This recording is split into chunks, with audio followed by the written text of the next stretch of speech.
After mid-September, the intensification of the crisis, it was really a question of half days to measure the rapidity of the transmission. And again, all over the world, all over the different sectors. That is something which I never had observed before. Jean-Claude Trichet, president of the European Central Bank, recently emphasized that the global financial crisis propelled him to collaborate with world leaders in support of global governance.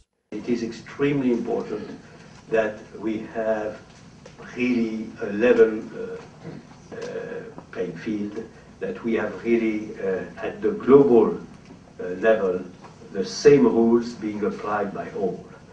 This is very, very important in my understanding.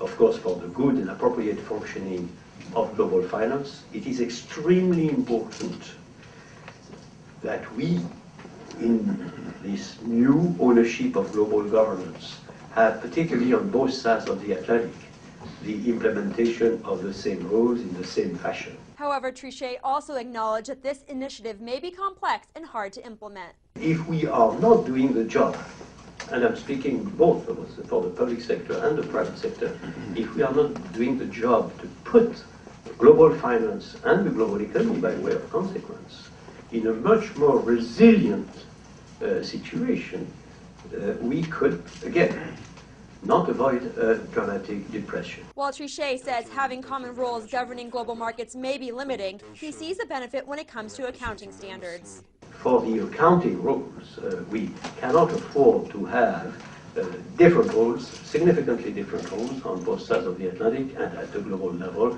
with the ISB on the one hand and the FSB on the other hand. This is also something which has to be fixed.